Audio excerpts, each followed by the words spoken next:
As the darkness faded and dawn broke on April 18, 1906, in Santa Rosa, the day's survivors dug themselves out, and all they saw about them was the destruction of their hometown. It must have been devastating, unbelievable, horrific, overwhelming. The immediate prospects were quite gloomy. Santa Rosans were living in a literal heap of bricks and boards. A report from Sonoma County appeared in the first newspaper published in San Francisco the day after. That anonymous Santa Rosa writer told of the devastation. There is no communication by wire or railroad between here and Healdsburg. The wires all being down, the bridges across the Russian River are in the stream. Many have arrived, however, on horseback and in wagons. These messengers bring the saddest tidings of destruction of Healdsburg, Geyserville, Cloverdale, Hopland, and Ukiah. In every case, the loss of life and property is as shocking as here. How many are dead and suffering in these districts cannot be ascertained at this writing.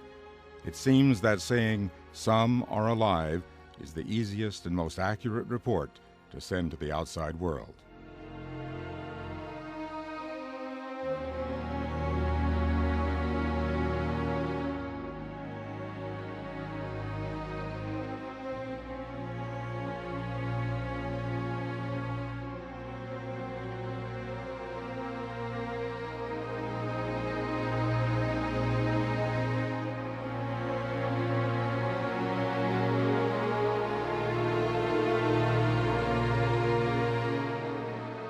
Indeed, the thriving little farm town of Santa Rosa just barely existed.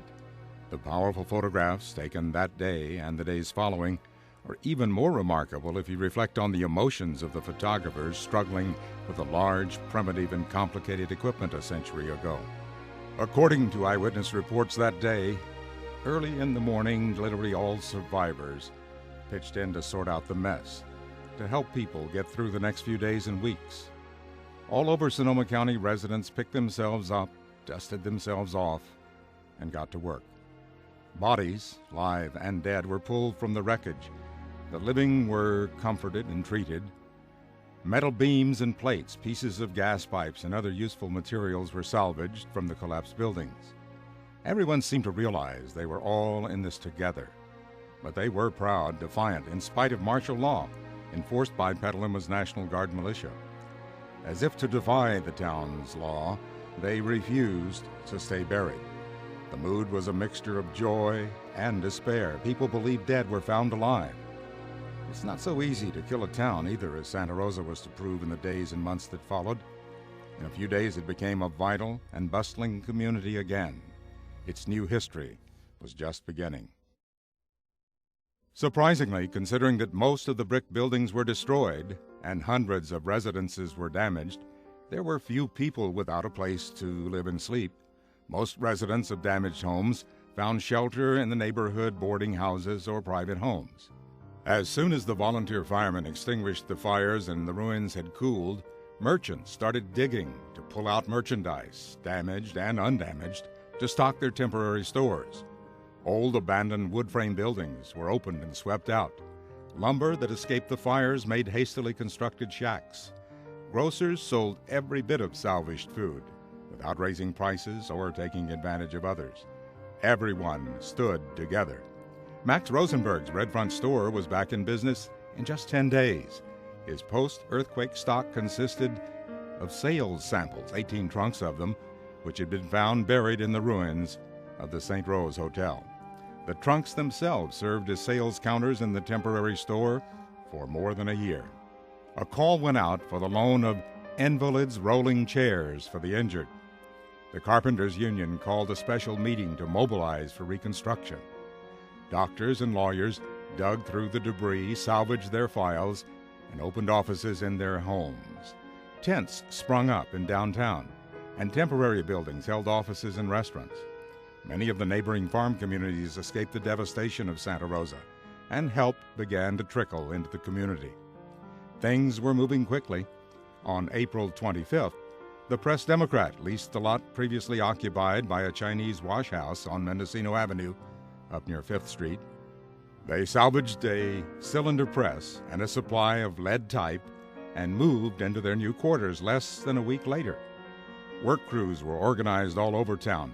Horses pulled wagon after wagon from downtown over to the railroad tracks in the west side of town to fill dozens and dozens of open train cars with tons of debris that were shipped down to the San Francisco Bay.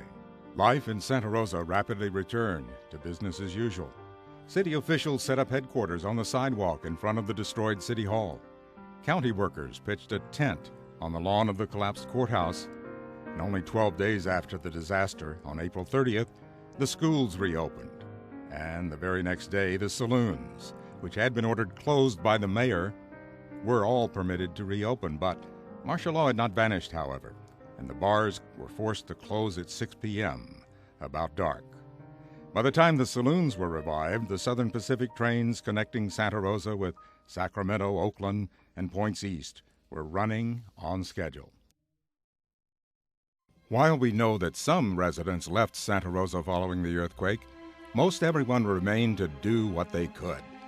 Santa Rosans were enormously proud of their unselfishness in the weeks following the quake. Nurses and doctors worked long hours without pay.